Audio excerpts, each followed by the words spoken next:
So hi, welcome to Noise Podcast. I'm Shane, I'm Glory. and we're here with, Moose from Killer Lights. and we have some questions to say about the upcoming album, Death Melodies. So congrats on that, by the way. How do you feel about the response to the announcement so far? Yeah, really good. Obviously it's quite nerve-wracking as a band once you write something and then you've lived with it for so long and then you finally get to release it to the world. But we've had no bad comments yet. I'm sure there will be, but not yet. Hell yeah. Became a fan of you guys off of the back of the 2020 record, been patiently waiting for the follow-up. I'm glad it's here. The record is awesome. It's immaculate, yeah. Oh, thank you very much. Yeah, it was a bit of a weird time to release the first album there, you know? Yeah. So we were like, well, that's why there was no touring because of the pandemic and stuff. And then we just decided to jump straight into writing death melodies. So Fair enough. So now, will there be touring off the back of this one? oh yes. All right, good. Waiting for the U.S. tour, because I saw a little bit of like some U.K. shows and whatnot, but patiently waiting for the U.S. shows. Mm-hmm. Yeah, I mean that's going to be a big forefront of our push this year. Is well, basically 90% of the band are American. It's only me and Jay which are in the UK, and the label are American, so we need to be in America, really. Yeah, absolutely. Hell yeah. So is there any meaning behind the album title or cover art? The album title, yeah. I mean, when we were doing demos for the album, there was a song called Death Melodies, and I realized that James' lyrics were all about death. So I said, well, why don't we just call the album Death Melodies and call this song something else? And everyone was like, yeah, so that's a good idea. So yeah, it was just a running theme of death. So I thought it'd be and it's quite melodic album too. So it just fits. Yeah. What song is that was Death Melodies and now was named something else? I think it was Wasting Away. Okay. Mm-hmm. All right. Nice. Oh, yeah. So can you tell us a little bit about your writing process for the album? Yeah, it started in 2019 when we were all in LA. We had a few days together, so we wrote Broken Bones was the first song we wrote. And then the pandemic hit. So we were all stuck on the computers, file sharing, writing, sending drums, sending guitar parts here and there. So that was very weird because I love writing as a team rather than on our own, as an individual. Kind of opened the borders to vaccinated British people and American people. So me and the boys just like book flight tickets, let's go. And then I think we wrote about 6 songs there, which was good, very helpful. Oh yeah. Oh, So when did the process for the record kind of finish up, at least the writing process? Oh, it always goes right right until the end, right until the record button is stopped and then that's it, songs are done, because it can change at any minute really. So yes, it's constantly evolving all the time, so it never stops really. Makes sense. And out of curiosity, since you guys started this in 2019 with Broken Bones, when did you guys put the recording button stopped and the album was turned in? Like, curious how long you guys sat on this one for. For me, I finished my drums almost 2 years ago. God damn. Whoa. So it's been a minute. For me, yeah. I was like, come on. You're like, come on, guys, just fucking finish it up. Come on. Oh, yeah. So what song off this album took longest to write, and which one is your personal favorite? The song that took longest to write was probably Man Without a Face. Because that was like the COVID song that we were like writing apart from each other. Mm-hmm. And we were just like file sharing. The song that surprised me the most, there's probably 2, is Sleep with the Devil and the last song, Drowning.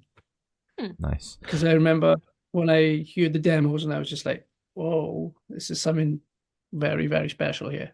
Yeah. Absolutely. And how did you guys kind of adjust to the COVID writing process with the file sharing? Was there like a huge learning curve for you guys, or with the distance already, was it kind of second nature to a certain extent?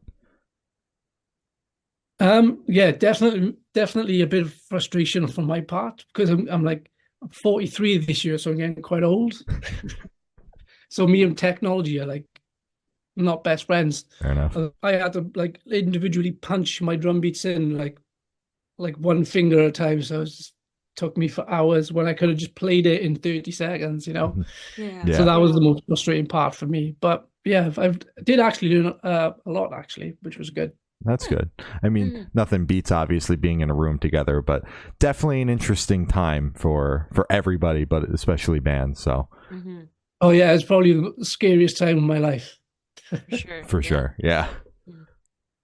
So how'd the track list for the album come about? Did you guys write the opener be the opener, closer be a closer? Did you shuffle around and see what fits? What was that process like? Well, the opening song and the closing song were both written at the same time, Okay. Oh. which was very strange. Yeah, I think those two songs came about when Jay, James, and Travis got together in Minneapolis. So, and they sent me those songs, and I was like, okay, there's the album opener, there's the album closer. Fair enough.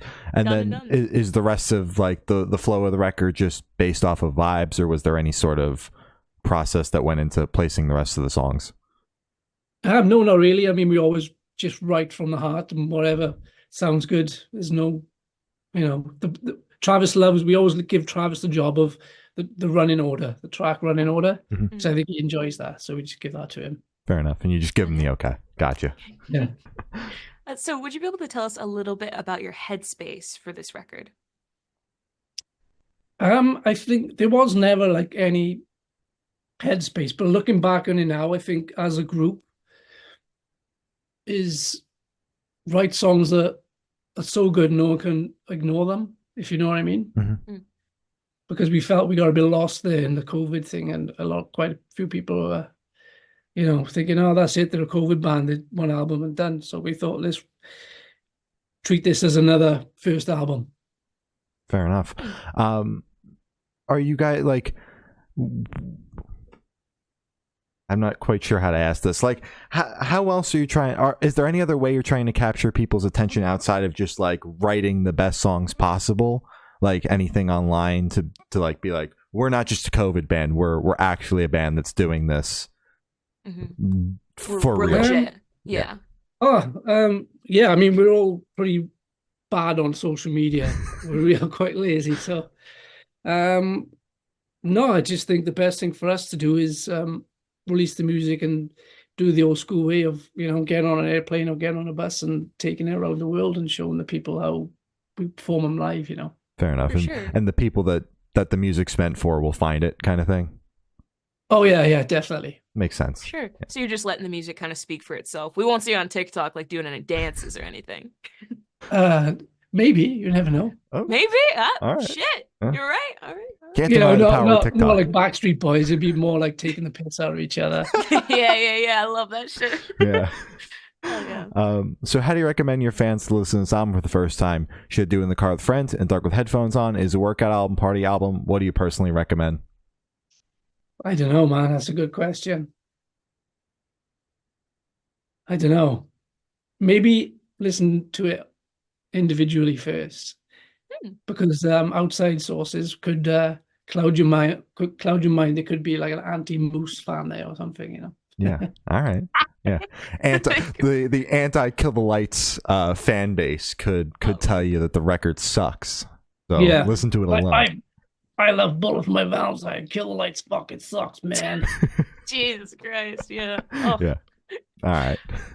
So this one should be super, super quick. Off the top of your head, I want you to describe this album for new listeners in 3 words. No more, no less. Deep, dark, and catchy. Damn right. That's good. Hell yeah. All right. And in that same train of thought, is there a certain feeling or emotion you want listeners to have while going through the album? No, just enjoy the journey the album takes you on. We've always been a band which would like to take you on a musical journey. No song is the same, and they switch a lot, so enjoy the ride. All right. Wonderful. All right.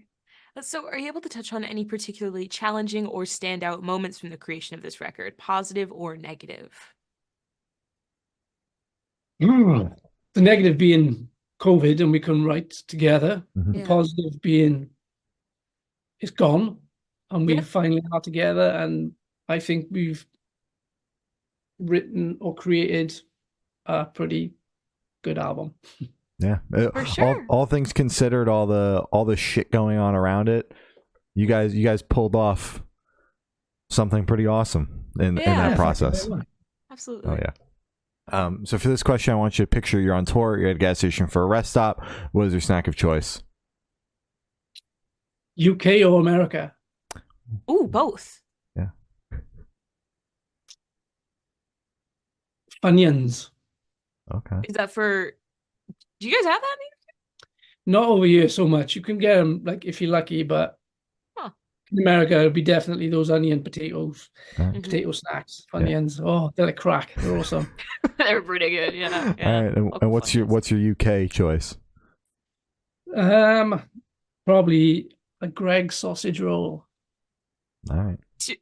So can you break down what a sausage roll is for me? Because I have an image in my head and I don't think it's accurate. Okay. Think of a skinless hot dog Okay. wrapped in pastry. That's exactly what I had in my head. Okay. That's perfect. I always just pictured just a regular hot dog. And I was like, you guys could just say hot dog. It's cool too. But sausage roll. Hell yeah. Sausage roll. All right. Yum. We All right. hear a lot about this Greg's place from people in the UK. Never had it, but Yeah. I'm telling you now, if Greg's opened in America, Mr. Greg or whoever owns Greg's would be completely a zillionaire. Oh, absolutely. yeah. Fuck yeah. And on the topic of food, if the band was a dish, what dish would the band be and why? I don't know. I think a buffet Okay. Okay. because you can choose. It's different types of cuisine if you want it. Mm-hmm. Hell yeah. All right. We'll take it. Yeah. So for the last couple questions, we're going to shift completely away from music and go straight to death row. Boom. So if you're on death row, what would your last meal be with a drink? A Sunday lunch, a UK Sunday lunch. Sunday lunch. We've heard about Sunday dinner. What is Sunday lunch? Yeah, same thing. Okay. Oh, okay. All right. Just different times of day. Yeah, Yeah. it'd probably be that. And if it's my last ever drink, it'd probably be a nice cold pint of beer. All right. Sounds Hell good. yeah. All right. And if you could live in one fictional world for a week, where would you live?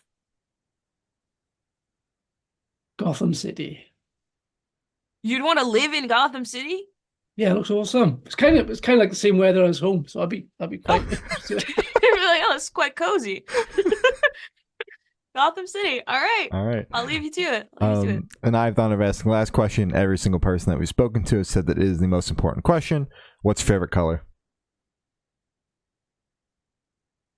Black. I thought you All might right. say green because of the green drum set behind you, but Yeah, the all kid. Yeah, this is an old one. I was drunk when I ordered this. That's a crazy expensive drunk purchase, man. All right. So as I said, that's all the questions you have to say. Is there anything that you would like to plug? Mhm. Yeah, just the album's coming out March 8th, and I hope everyone streams it or buys it or whatever they do these days. And if they like it, come and check us out when we're on tour. Hell yeah. All right. Well, thank you. This has been Moose from Kill the Lights, and we have been the Good Noise Podcast.